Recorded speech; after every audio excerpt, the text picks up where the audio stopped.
I've been very interested in traditional boats of Lake Champlain, and I've been looking at that subject for years now.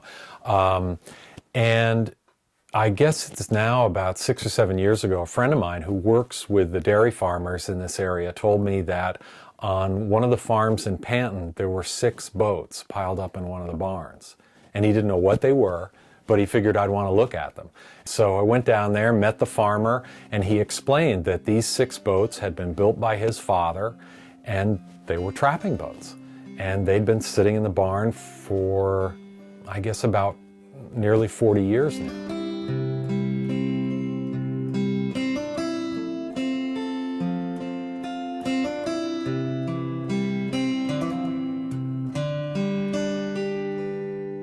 But trapping was a really important part of the economy of the Champlain Valley. A dairy farmer absolutely put it best when he said to me, trapping was our sugaring. So we tell a story to this day of how Vermont hill farmers used to make maple syrup in order to pay the taxes. And this is exactly, I mean, the farmers in the Champlain Valley couldn't make maple syrup. They didn't have any sugar maples, but they could trap.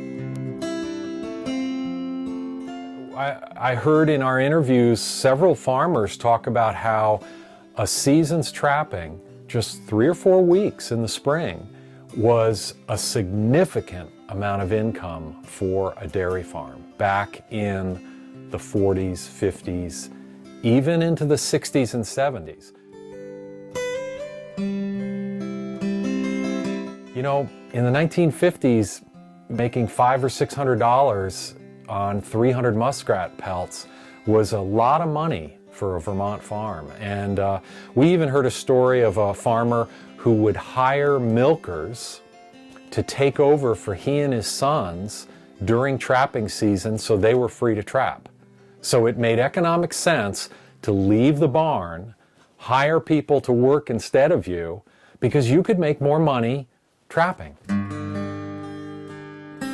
The stories that emerges is, you know, one of vaunted Vermont self-sufficiency, and that is that trappers who needed a boat often couldn't afford a commercially made boat. A number of trappers referenced aluminum canoes, which became available right after World War II, but said that their fathers couldn't afford a boat like that, and so people built their own boats. Great similarity between the trapping boats I've found in Addison County. They all have a very similar structure. They're what we call in boat building double-ended, meaning they're pointed on both ends. And there's various structural and practical reasons for that shape. Think of the Vermont side of the lake. For the most part, you have the Champlain Valley and these very broad Champlain lowlands that are filled with marshes and bays and backwaters. And those areas were choked with cattails. And so the Vermont trapping boat evolved as a double-ender. A boat could not turn once it entered the cattails. You had to have a boat that you could push in through the cattails and then just reverse direction and push your way back out. So a boat with a transom on the stern really wasn't as efficient in the Vermont environment. Vermont trapping boats typically won't have oarlocks. It's one way to identify a historic trapping boat is a boat with no oarlocks, because for the most part, trappers had to pole their boats. So there was no, and you couldn't use oars in a crowded, cattail-filled environment anyway, so that they don't exist on the boat. Just as I was getting an inkling of just how broad a story this was and how significant this was in Addison County, I was approached by some students at Middlebury College who wanted to learn boat building. And I looked at them and I had this ready subject, and there was obviously this great boat to teach beginner boat building. And I said to them, you know, go get some independent study credit and let's start to research this topic and we'll build a trapping boat together. And so that's what we did. Over the course of a semester, we interviewed trappers and did some research, and we built one replica boat while we measured a number of boats. And that followed on with a J-term class at Middlebury College called Vermont Waters. So another group of Middlebury students and I did more interviewing and built some more trapping boats.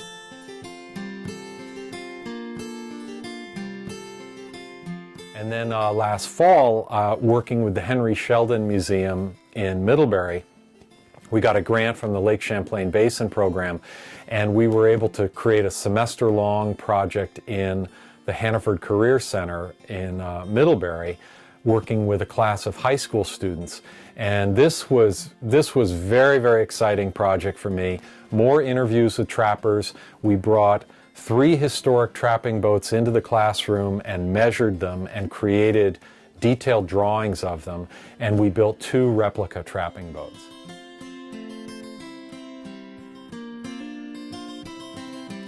Yeah, and as a boat builder, I find the trapping boats we found in Addison County to be particularly fascinating. And then when you talk to the descendants of the men who built these boats, you know, this really interesting story emerges of a class of people who were building boats but were completely cut off from any kind of mainstream boat building tradition. And I like, one way to point this out is that over and over again I heard the phrase two-pointer.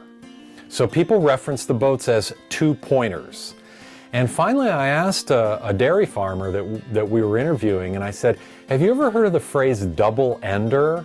Because that is, in standard, you know, boat building terminology, how you describe a boat with a stem at both ends is a double-ender. And he looked at me and he said, I've never heard that phrase. Just recently I found some trapping boats from Essex County, New York, specifically from Putnam Station, which is a small town just south of Ticonderoga. And there apparently there was a professional boat builder. And what I've heard is that he supplied trapping boats for New Yorkers from about the Ticonderoga area down to Whitehall, so the south part of the lake. And that was a different kind of trapping because those trappers had to work in the lake itself and do what's called bank trapping, meaning they were setting traps right on the shoreline of Lake Champlain. They were not working in sheltered backwaters, in cattails and that kind of environment. So a different kind of boat emerged. It was professionally built, and in making some initial comparisons, it's pretty clear that the New York boat is a more complex boat. It really reflects kind of a higher standard of workmanship and technical difficulty. But it served a different purpose and worked in a different environment. Now you look at New York trappers who might find themselves actually in the broad lake. They absolutely need a more stable platform.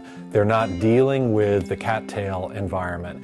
And so you get a more conventional rowboat kind of emerges.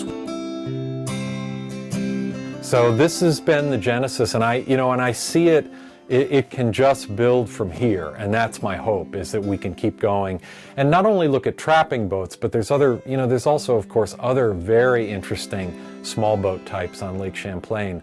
Again, largely unstudied and unrecorded and undocumented. And so that's what I hope to do. I hope to do more of. And what the Hannaford students did that's particularly important is they created measured drawings of these boats. And these are the first measured drawings I know of vernacular Lake Champlain small craft. And so it's a great bit of documentation and historic preservation, and we're now looking at a situation where people could buy these plans and begin to replicate these boats. So I'm excited to see where we can take that from here.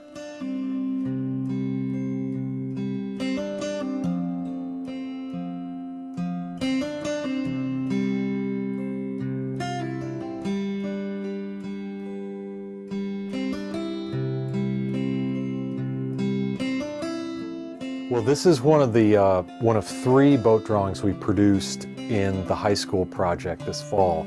And the course was a STEM course, Science, Technology, Engineering, and Math at Hannaford Career Center. and the students were introduced to CAD, computer-aided design. So we combined the two projects, and their first CAD project was drawing our boats.